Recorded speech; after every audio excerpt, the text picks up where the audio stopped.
Salve, salve, galera. Tudo bem com vocês? Geografia na área. A gente vai para a nossa terceira videoaula, ok? Gostaria de informar vocês que, além dos canais que a gente já tem de comunicação, que é o WhatsApp, e-mail, nossa sala no Google Classroom, agora vou disponibilizar para vocês também o meu canal no YouTube. Tá lá, eu vou postar os vídeos também e passo o URL para vocês, o link, né, que fica mais fácil para vocês acessarem. Tem alguns alunos que estão com dificuldade de acessar aqui a sala, enfim, então lá vai ficar mais simples, tá? Entrem lá, se inscrevam que fica mais fácil, porque todos os vídeos eu vou postar lá também, então façam a inscrição lá que vocês conseguem acompanhar com maior proximidade o canal, tudo bem? Então vamos começar a nossa aula, espero que todos estejam bem. Espero que todos estejam gostando das nossas videoaulas. Gostaria que vocês participassem, que vocês comentassem, deixassem comentário de vocês nos nossos meios de comunicação, para que a gente saiba realmente se estamos trilhando o caminho correto. Tudo bem? Vamos lá, começar sem delongas. Deixa eu puxar a tela para vocês. Aqui a nossa telinha. Deixa eu aumentar aqui. Isso daí. Então, na realidade, a gente vai começar a nossa terceira videoaula, certo? Tratando de assuntos bem complexos, vamos dizer assim. Hoje a gente vai para a parte de geografia física, né? Uma parte mais física. Na realidade, a geografia não tem uma divisão entre humano e física, mas geralmente a gente costuma usar a expressão física quando a gente trata mais dessa questão de mapas, enfim. Então, hoje, diretamente, a gente vai para essa parte de mapeamento, ok? A nossa unidade temática, o nosso tema aqui seria território brasileiro. Tema já discutido pelo Centro de Mídias em algumas aulas, né? Tema também discutido por nós na sala de aula. Acho que vocês lembram quando a gente tratou da formação territorial do Brasil, principalmente no que tange a ideia de ciclos econômicos. Então, a gente tratou essa ideia de ciclos econômicos e a importância desses ciclos para a formação territorial do Brasil. Tudo bem? Estamos dando prosseguimento a todo esse conteúdo, certo? Habilidade, identificar dados, representações e informações encontradas em cartas, mapas, para comparar as diferentes etapas do processo de formação territorial do Brasil. Então, como eu já havia dito, a gente vai trabalhar um pouquinho mais com maior proximidade em relação aos mapas, né, e às cartas, para entender que, na realidade, o território brasileiro, como todos os outros territórios e locais no mundo, eles não se apresentavam no passado da mesma forma que são hoje. Então, houve uma transformação, houve uma evolução em todo esse território para a gente chegar até o estágio atual, certo? Vou perceber com maior atenção esse GIF que mostra justamente isso, né? Então, percebam como ocorreu essa transformação, essa evolução do território brasileiro, do território nacional. Então, vocês vão perceber que alguns estados eram maiores, alguns estados hoje não existem mais, a gente ganhou, a gente comprou, a gente fez acordos, né, em relação a territórios, perdemos alguns territórios, enfim. Então, o território brasileiro, tal como conhecemos hoje, ele passou por toda essa evolução. E é justamente isso que a gente vai pontuar nessa aula. Tudo bem? Estou passando rapidinho a aula aqui, fiquem à vontade, vocês terão acesso à aula e no acesso vocês podem verificar com maior calma, né, toda essa evolução aqui, vocês podem estar pausando a aula, enfim, então vocês vão ter esse arquivo, tá? A gente vai estar passando, mas fiquem à vontade para assistir quantas vezes vocês desejarem para entender melhor essa formação aqui, certo? Então vamos lá. Bom, primeiro, para falar dessa formação territorial do Brasil, a gente tem que falar da questão da regionalização. Então, as diversas formas de regionalizar o Brasil. Regionalizar no sentido de dividir, de separar, enfim. Dividir de que forma? Tentando guardar entre si algumas particularidades, certo? Hoje, no Brasil, temos as 5 regiões, tá? Região Norte, Nordeste, Centro-Oeste, Sudeste e Sul. Então, cada região dessa, ela guarda uma certa particularidade. A regionalização ela é exata? Não é. A gente sabe que mesmo Se a gente pegar a região sudeste, que é a região que pertence a São Paulo, vocês vão ter uma diversidade cultural gigantesca, né? Então, mesmo dentro de uma mesma região, vocês têm diversidades, ok? Mas se a gente parar para pensar, a ideia aqui, primeiro, é entender o órgão responsável por isso, por essa divisão das regiões do Brasil hoje, que seria justamente o que vocês têm aqui, o IBGE, então, o Instituto Brasileiro de Geografia e Estatística, que foi criado em 1934. A característica do IBGE seria essa, entender toda essa questão demográfica no país. Então, no caso, vocês vão ter o IBGE, que é o responsável pelo censo, né, que acontece a cada 10 anos no Brasil, que é a contagem oficial de brasileiros, enfim, e também responsável por essa ideia de dividir por território. Percebam aqui que a gente tem a primeira divisão regional, que acontece em 1946, posterior ao IBGE, né, ao surgimento, o nascimento do IBGE. Então, em 46, vocês vão perceber o seguinte, verifiquem no mapa. Olha só, região sul, vocês estão vendo aqui que São Paulo pertence à região sul? São Paulo é sudeste hoje, mas antes pertencia à região sul. Então, vocês entenderam? Alguns territórios, como no norte aqui, que hoje não existem mais, ó, território do Guaporé, território do Acre, território do Rio Branco, território do Amapá, enfim. São territórios que hoje já não existem mais. Então, percebam essa diferença. Apesar de vocês terem 5 regiões aí, essas regiões não se comportam como hoje, tá? Certo? Aqui o critério utilizado foi um critério natural, certo? Em relação a clima, relevo, vegetação, levando em conta também os limites interestaduais. Então aqui o que o IBGE levou em conta foi essa ideia de tentar dividir o país guardado algumas proporções em relação a clima, relevo. Então eles tentaram separar essas regiões levando em conta essa questão natural, tá? Então, locais que têm um clima parecido, locais que têm um relevo parecido, locais que têm uma vegetação parecida. Então, essa foi a nossa primeira divisão segundo o IBGE, tudo bem? Seguindo aqui, a gente vai ter a divisão regional de 1969. Vocês já perceberam? Ó, São Paulo já vai para a região sudeste. Percebam aqui, não faz mais parte da região sul, já vai para a região sudeste, enfim, que os territórios no norte eles continuam ainda, enfim. Tá? Então, essa divisão de 1969 foi a nova divisão regional. Regiões homogêneas, parecidas, né, com características físicas, demográficas e econômicas. Vocês perceberam que antes a gente estava falando da questão natural, agora a gente já está falando de outras questões aqui para separação, como critérios, né? Que são características físicas, demográficas, né, em relação à população e questão econômica. Então, perceberam que ele já mudou a vertente dos critérios utilizados na divisão anterior, certo? Está em vigor com as seguintes alterações, né? Em 1970 e 70, o Acre torna-se Estado. Né? Em 74, a Guanabara se funde ao Rio de Janeiro, não é mais separado. Vocês têm aqui, ó, GB, Guanabara, estão vendo aqui, ó. Agora, a partir de 74, ela pertence ao Rio. Em 1981, Rondônia torna-se Estado, não era Estado, né? Agora acaba se tornando Estado. 77, Mato Grosso sofre divisão, Mato Grosso e Mato Grosso do Sul. Antes era um único. 88, Goiás se fragmenta, originando Tocantins, né? Territórios de Roraima, Amapá, torna-se Estado. Território de Fernando de Noronha se integra Pernambuco. Então, vejo que essas mudanças vão acontecendo no decorrer do tempo, né? Até a gente chegar nesse estágio atual que temos hoje. Tudo bem?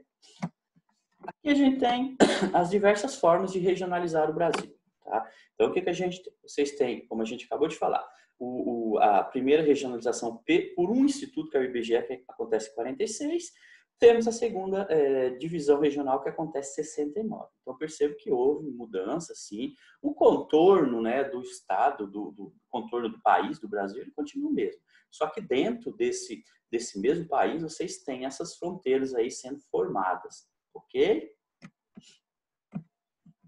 Aqui, ó, a gente parte de 69, foi o último que a gente viu, agora a gente tem aqui 1988, tá? Então, em 88, vocês vão ter algumas coisas acontecendo aí. Por exemplo, o último estado formado no Brasil foi justamente aqui, ó. Goiás, ele acaba se dividindo ao meio. Aqui, ó, no primeiro, em 69, percebo que Goiás é apenas um. Aqui, Goiás, ele se divide ao meio, entre aspas, né, para a formação do estado mais recente do Brasil, que é justamente Tocantins, tá? Então, em 88, a gente tem aí a separação, surge o estado mais novo, mais recente do Brasil, que é Tocantins, com sua capital em Palmas. Tudo bem? As diversas formas de regionalizar. Então, vamos falar um pouquinho mais quais os critérios que são utilizados, enfim. Então, aplicabilidade. Elaboração de políticas públicas. Então, a ideia é o seguinte, para que serve isso, né? Para que serve essa regionalização? Subsidiar o sistema de decisões quanto à localização de atividades econômicas, sociais e tributárias.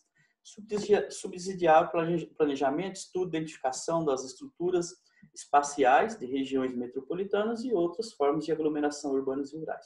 Resumindo, cuidar de um território tão extenso como o Brasil é muito difícil. O Brasil é gigantesco, é continental. Então, essas subdivisões, que são essas regionalizações, elas facilitam, né? Então, elas vão descentralizar algumas tomadas de decisão, certo? Cada estado vai ter o seu patamar, cada estado vai ter a sua diversidade, vai ter a sua... o assunto, né? O investimento deve ser feito em qual área. Então, cada estado conhece a sua realidade, é isso. Realidade de cada local, separado em pedaços menores, vai acabar facilitando toda essa organização justamente para elaboração de políticas públicas. Claro que a gente sabe que não é bem assim que acontece no Brasil, né? Infelizmente, mas essa é a estratégia. Aqui temos a ideia de outras regionalizações que vão além do IBGE. O IBGE é o órgão oficial do governo, ok? Só que tem outros tipos de regionalizações que não obedecem os critérios do IBGE. Essas regionalizações a gente vai falar agora um pouquinho delas. Tá? Então, a gente tem a regionalização geoeconômica, que são os complexos regionais. Trata-se de uma regionalização não oficial, no entanto, bastante utilizada em publicações geográficas. Então, os pesquisadores, os estudiosos, os cientistas, o pessoal da área de geografia gosta bastante desse tipo de regionalização. Não se esqueçam, não é oficial, tá? O oficial é de quem? Do IBGE. Esse cara aqui, o Pedro Pinchas, que é o criador dessa regionalização geoeconômica. O que é que o Pedro coloca em pauta? Ele divide o Brasil em três regiões, que são, na realidade, os três complexos regionais, tá? Que são as regiões geoeconômicas. Então, ele vai tratar, vocês já perceberam, da questão econômica. Ele vai levar como critério essa questão econômica, tá? E vai dividir em três regiões. O Brasil é dividido em 5 regiões pelo IBGE. Segundo Pedro Pinchas, 3 regiões. Tá? Seriam elas as regiões Amazônia, Centro-Sul e Nordeste. Essa regionalização do Pedro Pinchas, ela é de 1967. Tá? Vamos ver aqui um mapinha de como fica tudo isso. Então, aqui vocês têm essa ideia das formas de regionalizar. Então, segundo o Pedro Pinchas, o geógrafo, os complexos regionais. Então, percebo aqui, Amazônia, Nordeste, Centro-Sul. Primeira característica desse mapa super importante para vocês entenderem, perceberem. Não sei se vocês já perceberam. Vejam os limites desse mapa, o limite dessa divisão. Esses limites dessas regionalizações aí, eles respeitam as fronteiras dos estados? Não. Percebam aqui, olhem só, alguns estados, eles são cortados quase ao meio. Olhem só, vocês estão vendo isso? Tocantins aqui, por exemplo, vocês estão vendo? Não respeita aqui, ó, Minas, enfim. Então, os estados, essa divisão não respeita os limites de fronteira. Isso é uma particularidade disso daqui. Claro que se eles estão tratando da questão geoeconômica, ele está levando em conta que alguns estados, uma parte do estado, onde se localiza a maior parte das indústrias, tem, vamos dizer assim, uma questão econômica mais aquecida. Enquanto a outra parte do estado, muitas vezes, ela é pobre em relação à quantidade de indústrias, enfim. Por isso mesmo, os limites aqui do Pedro não obedecem os limites territoriais. Tudo bem? Primeiro fato aí, ok? Então, a questão aqui ainda do Pedro Pinchas, o que ele coloca em pauta para dividir essas regiões em 3, né? O Brasil em 3. A Amazônia, ele fala de baixa densidade demográfica, poucas pessoas vivendo ali, certo? Processo de ocupação recente, ligado aos grandes projetos agropecuários e minerais, pelo clima quente e de alta pluviosidade, pela vegetação equatorial. Essas são as características da Amazônia. Então, ele vai dividir essa parte seguindo esses critérios. Para dividir o Nordeste, o Pedro Pinchas usa o seguinte: estagnação econômica, pela repulsão, né, a saída populacional e pela disseminação da pobreza. Expressa nos altos índices de mortalidade infantil, subnutrição e analfabetismo. Centro-Sul, destaca-se como centro econômico do Brasil, concentrando 70% da população e a maior parte da produção industrial e agropecuária do país. Então, vocês entenderam? São os critérios o quê? Econômicos utilizados pelo Pedro, para separar aí o Brasil em 3 regiões, que seriam os complexos regionais. Tudo bem, pessoal? Estão entendendo a ideia aqui? Certo? Estamos falando de outras formas de regionalizar que não seguem as características do Instituto Brasileiro de Geografia e Estatística, o IBGE. Ok? Seguindo. Outro cara que é super importante, um dos nomes mais importantes aqui em relação à geografia para o Brasil, que é justamente o Milton Santos, né? Um cara super conhecido lá fora. O Milton trabalhou em algumas importantes universidades lá fora. Na realidade, foi um intelectual impressionante para o Brasil. Mas como acontece no nosso país, muitas vezes os nossos intelectuais, as nossas cabeças pensantes, né? Os nossos cientistas, eles são mais conhecidos lá fora do que dentro do próprio Brasil, infelizmente. Então, quando a gente fala de Milton Santos, provavelmente alguns vão falar, nunca ouvi falar nesse cara. Mas, para a geografia, é um dos nomes mais importantes do Brasil, com certeza. Milton Santos, ele faz a seguinte divisão. Ele faz uma divisão regional, tá? Ou seja, proposta pelo geógrafo Milton Santos e Maria Laura Silveira, em 2001, no livro O Brasil, Território e Sociedade, no início do século XXI. Baseada nas características do território brasileiro, ou seja, pretende registrar a difusão diferencial do meio técnico, científico, informacional. Conteúdo que vocês provavelmente viram no primeiro ano do ensino médio, até antes um pouquinho, no 9º ano a gente já trabalha um pouquinho. O meio técnico, científico, informacional é um meio predominante hoje. A gente está falando de uma questão da tecnologia, a gente está falando da informática, chegando com tudo, a questão da ciência, enfim, dessa transformação do meio natural, né, sem grande tecnologia, até um meio técnico, científico, informacional, que é o meio hoje, né, por conta da tecnologia e de toda a informação. E quantidade de recursos tecnológicos avançados, tá? Então, algumas ideias, critérios, né, utilizados por Milton Santos. E aqui vocês vão ter o seguinte, deixa eu tirar aqui, vou deixar aqui, certo. O Milton Santos, vocês vão perceber que ele divide o Brasil em 4 regiões. No caso do Pedro Pinchas, 3. Aqui o Milton Santos já usa 4, que são justamente o quê? Amazônia, Nordeste, Centro-Oeste e região concentrada, que é a junção de Sul e Sudeste. Tá? Que seria isso que vocês estão vendo no mapa. Ó.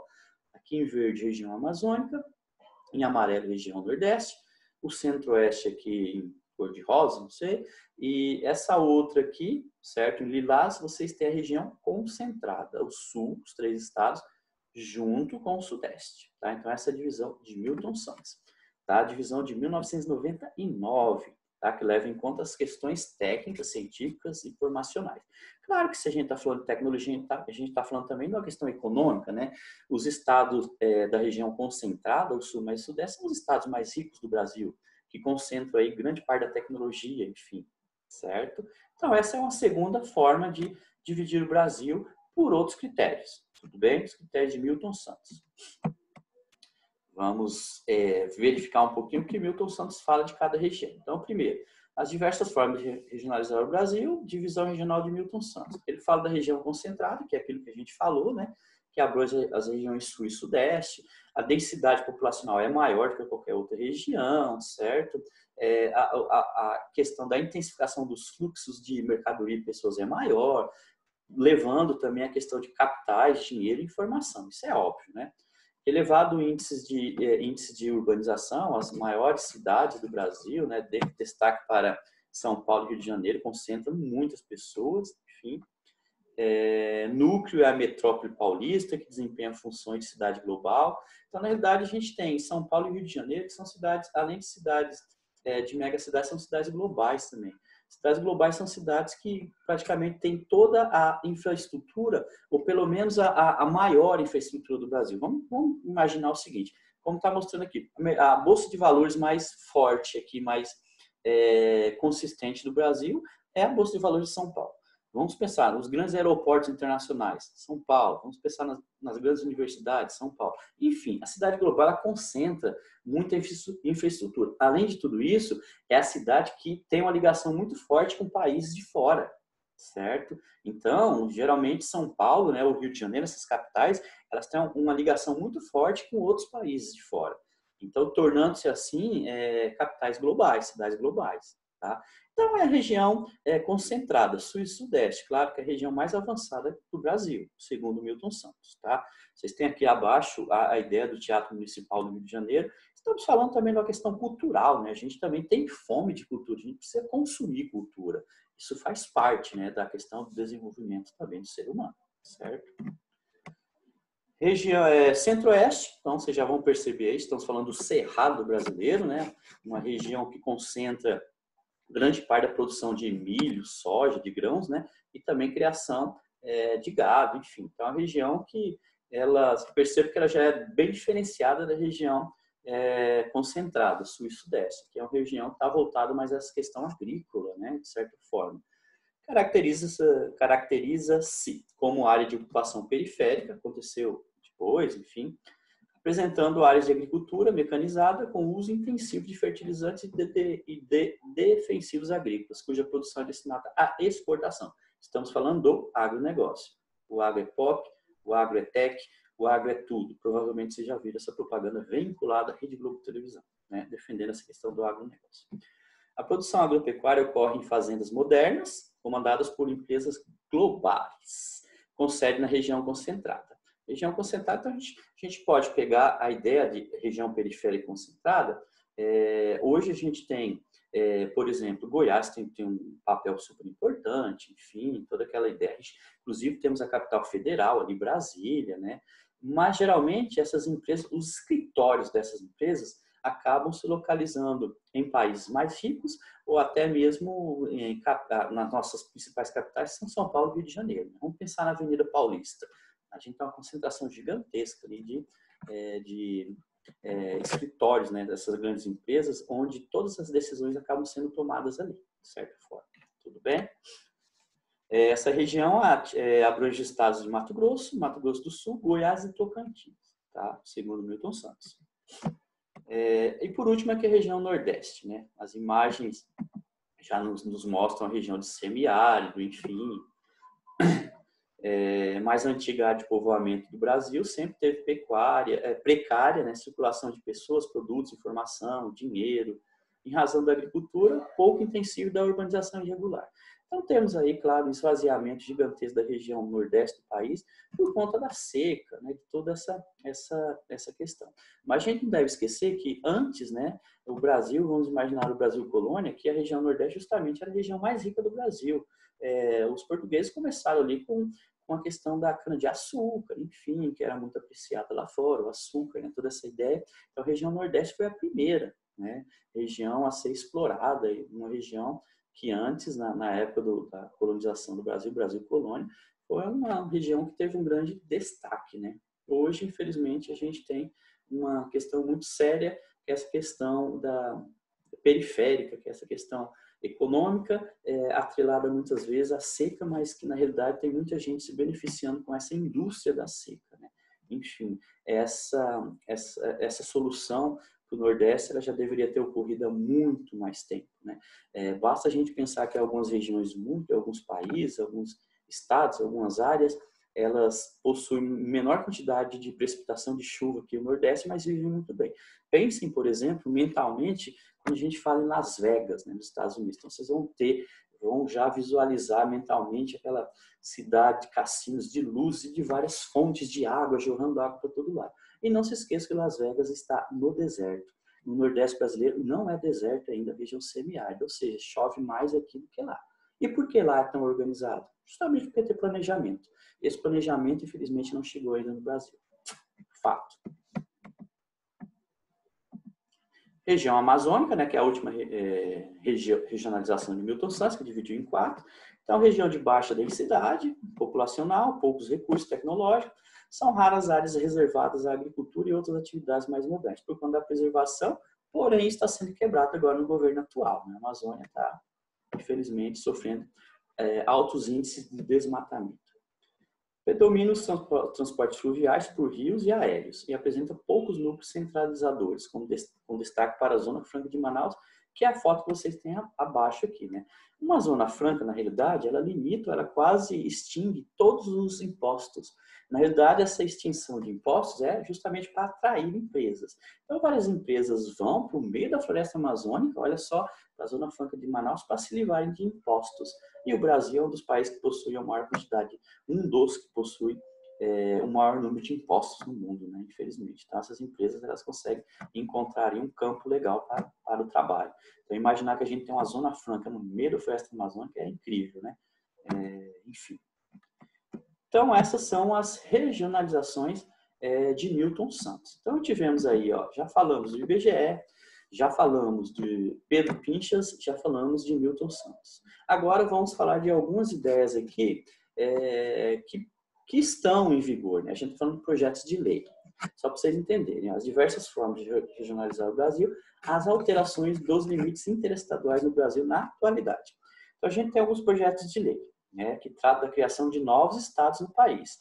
Sejam aprovados pelo Congresso Nacional, o Brasil passará a ter 39 estados e 3 territórios federais. Atualmente, pessoal, são 26 estados, tá? Mais o Distrito Federal. A região sul é a única que não sofreria mudanças, modificações. Projeto de lei. O que seria esse projeto de lei? O que ele faria aqui?